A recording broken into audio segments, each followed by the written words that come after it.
Assalamualaikum warahmatullahi wabarakatuh. Bismillahirrahmanirrahim.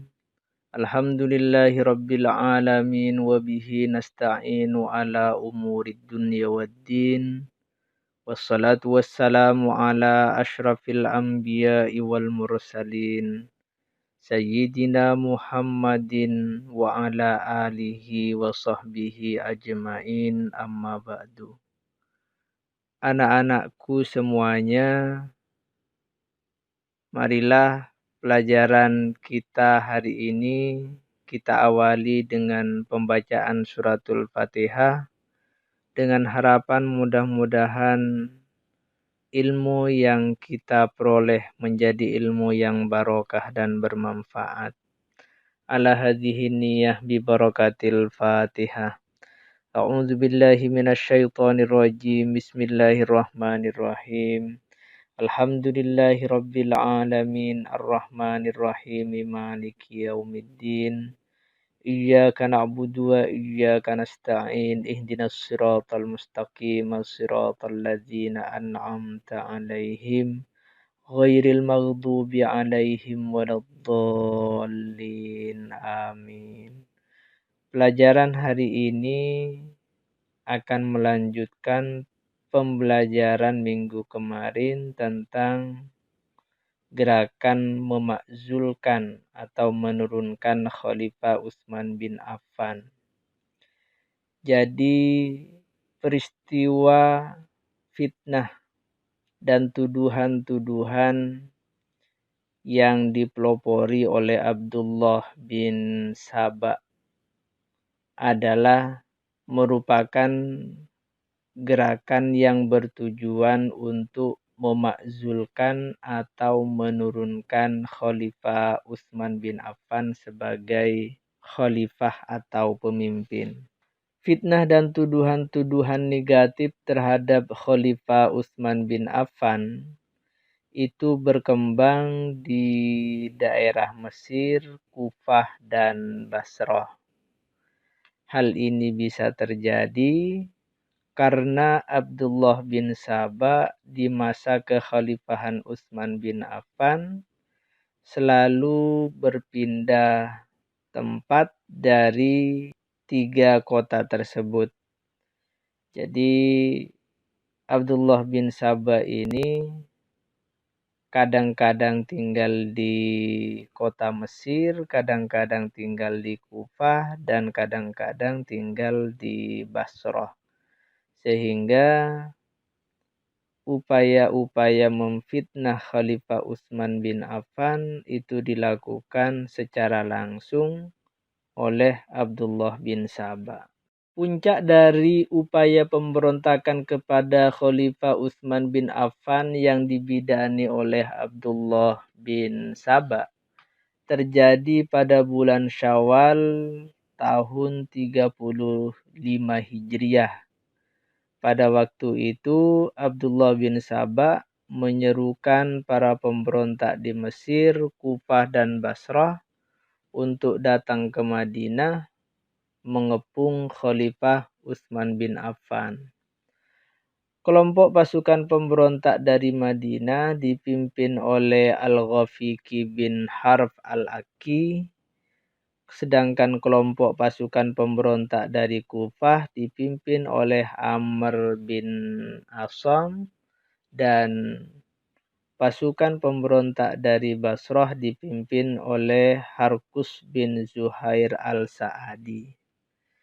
3 kelompok pasukan pemberontak yang berasal dari 3 daerah itu dipimpin langsung oleh Abdullah bin Saba. Jadi pemimpin besarnya itu adalah Abdullah bin Saba.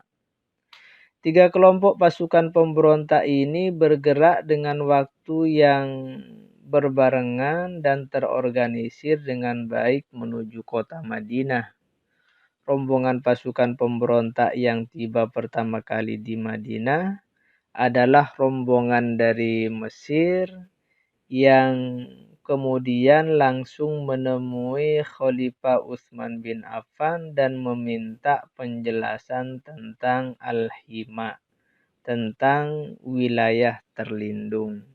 Ketika Khalifah Utsman bin Affan diminta untuk menjelaskan Al-Hima atau wilayah terlindung, Khalifah Utsman bin Affan dalam posisi disumpah agar bisa menjelaskan tentang Al-Hima itu dengan jujur dan benar.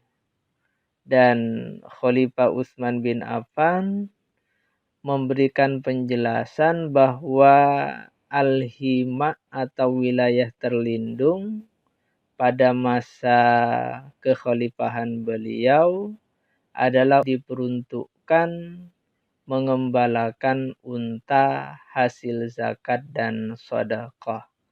Dan hal itu sebenarnya juga dilakukan pada masa Rasulullah, Abu Bakar, dan juga pada masa Umar bin Khattab. Di samping meminta penjelasan tentang Al-Hima, rombongan dari Mesir ini menuntut Khalifah Utsman bin Affan untuk mengganti gubernur Mesir Abdullah bin Abi Sarah digantikan oleh Muhammad bin Abu Bakar.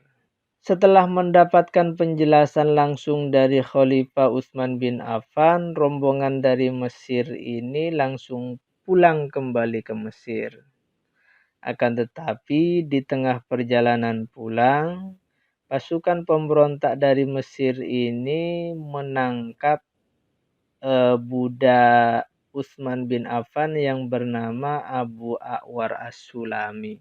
Abu A'war As-Sulami membawa surat yang berisi perintah Khalifah Utsman bin Affan kepada gubernur Mesir Abdullah bin Abi Sarah untuk membunuh Muhammad bin Abu Bakar dan beberapa orang lainnya yang baru pulang dari Madinah. Setelah penangkapan Abu A'war As-Sulami, rombongan pemberontak ini kembali ke Madinah untuk meminta penjelasan dari Khalifah Utsman bin Affan. Sekian pembelajaran kita pada hari ini.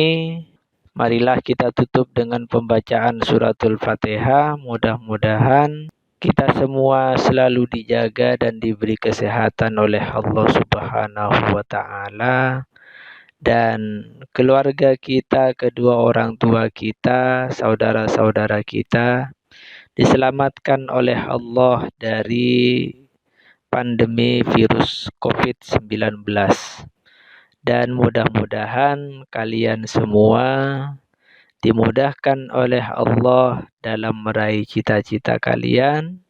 Dan kalian semua menjadi orang yang sukses, orang-orang yang bisa membahagiakan keluarga dan kedua orang tua kalian. Bibarakatil Fatihah. A'udzubillahi minasyaitonirrajim. Bismillahirrahmanirrahim. Alhamdulillahirabbil alamin arrahmanirrahim maliki yaumiddin. Iyyaka na'budu wa iyyaka nasta'in ihdinas siratal mustaqim siratal ladzina an'amta 'alaihim ghairil maghdubi 'alaihim waladdallin. Amin. Sekian, kurang lebihnya mohon maaf. Wallahul muwaffiq ila aqwamit thoriq. Wassalamualaikum warahmatullahi wabarakatuh.